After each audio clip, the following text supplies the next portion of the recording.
Assalamualaikum warahmatullahi wabarakatuh. Para pemirsa, hari ini kita akan membahas tentang istighfar. Masih banyak di antara kita yang salah paham. Dikira taubat itu adalah mengucapkan astagfirullah, astagfirullahaladzim wa atubu ilaih. Lain istighfar, lain taubat. Istighfar itu mengucapkan astagfirullah, ya. Saya mohon ampun kepadamu ya Allah. Sedangkan taubat itu lebih dari sekedar mengucapkan istighfar. Ya, taubat itu artinya pertama kita meninggalkan perbuatan keji, dosa maksiat. Kemudian kita menyesali diri kenapa kami melakukan hal itu. Kemudian yang ketiga kita bersumpah dalam diri sendiri tidak akan pernah melakukan perbuatan itu lagi. Ya, kemudian yang keempat, kita kembalikan barang orang yang pernah kita ambil. Kita datangi orang yang pernah kita bicarakan aibnya. Yang kelima, ganti perbuatan dosa maksiat itu dengan amal kebajikan. Ya kan? Yang keenam, ya, kita kembalikan diri kita kepada Allah Subhanahu wa taala. Ya. Dan tentu yang ketujuh adalah kita pasrah kepada Allah. Dengan demikian, taubat dalam kurung istighfar itu satu paket. Jadi lafadznya taubat itu memang dimutlakkan ada kalimat istighfar. Astagfirullah, kenapa saya keliru lagi? Padahal saya sudah pernah bertobat. Astagfirullah, kenapa saya terulang lagi? Kenapa aku kambuh lagi? Padahal dalam bulan Ramadan yang lalu kami sudah taubat. Kenapa aku selesai Ramadan kembali lagi? Astagfirullah. Jadi ikrar atau sigat pertobatan itu dilafadzkan dalam bentuk istighfar. Itulah astagfirullah. Sedangkan taubat itu implementasi daripada pertobatan itu sendiri. Nah, karena itu para pemirsa dimanapun juga berada, jangan menganggap dirinya sudah bertobat kalau sudah mengucapkan astagfirullah. Sudah enggak kita kembalikan barang orang? Sudah enggak kita mendatangi orang yang pernah kita fitnah? Sudah enggak kita pernah menggantikan semua keburukan itu menjadi kebajikan? Nah, kalau itu 7 persyaratan yang dimaksudkan dari Imam Al-Ghazali tadi, barulah kita bisa disebut bertobat. Tetapi jangan pernah bosan membaca astagfirullahaladzim, karena istighfar itu adalah peluntur dosa masa lampau. Ya, karena memang itu wajib diucapkan bagi orang yang bertobat. Bertobat tapi tanpa pernah mengucapkan istighfar itu tidak sempurna. Ya, untuk itu mari kita perhatikan hal ini.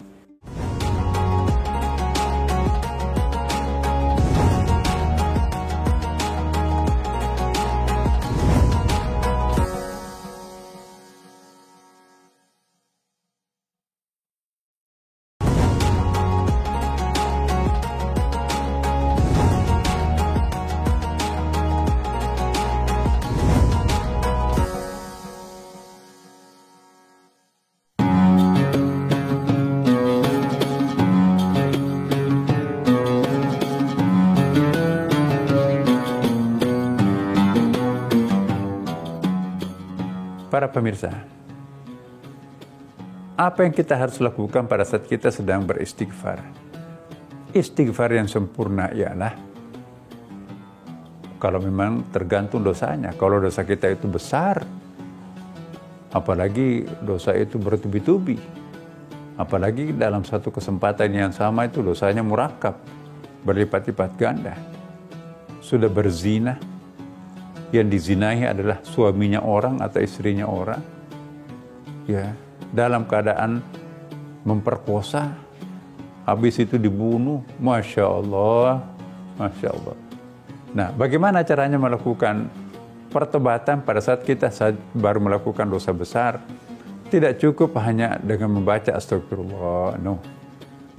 Alangkah enaknya kalau kita berdosa besar tiba-tiba hanya bisa dihapuskan dengan astagfirullah.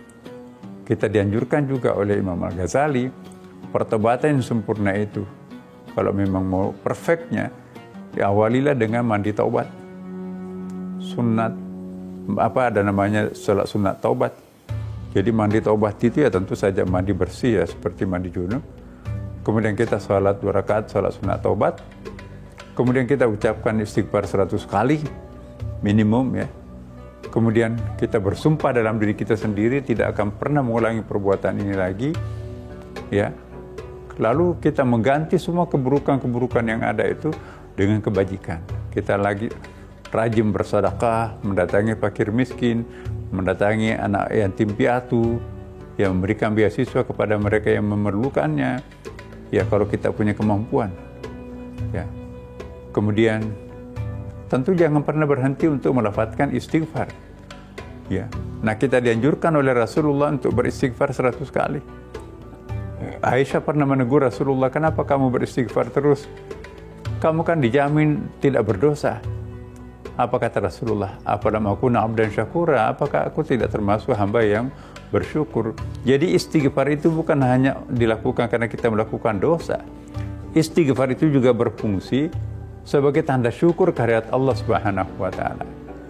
Jadi kalau memang itu tanda syukur, istighfar astagfirullah itu, ya Allah, aku sudah memiliki kesempatan yang sangat bagus tapi tidak banyak saya mengisi dengan kebajikan. Itu ungkapan penyesalan tapi juga sekaligus syukur.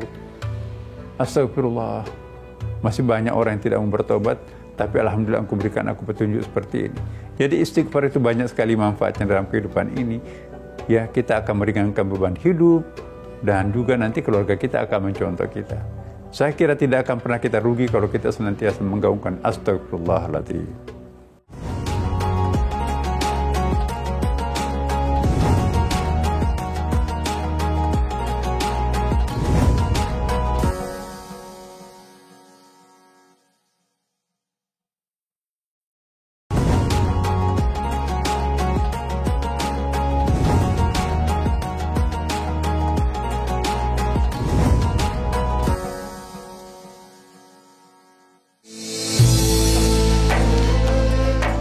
Para pemirsa, detik-detik menjelang ibadah buka puasa seperti ini, doa kita akan diijabah oleh Allah Subhanahu wa taala.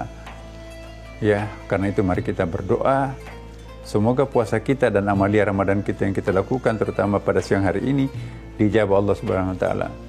Bismillahirrahmanirrahim. Allahumma laka sumtu wa bika amantu wa ala rizqika aftar bi rahmatika ya arhamar rahimin. Ya Allah, kabulkanlah puasa kami pada hari ini. Lipat gandakanlah pahalanya. Dan hapuskanlah seluruh dosa-dosa masa lampau kami dengan amalia Ramadan yang kami lakukan pada hari ini. Bismillahirrahmanirrahim. Mari kita makan dengan tangan kanan. Jangan lupa membaca Bismillahirrahmanirrahim. Maka insya Allah berkah makanan atau minuman yang kita masukkan ke dalam tenggorokan, puasa kita pun juga sudah jadi. Terima kasih. Assalamualaikum warahmatullahi wabarakatuh.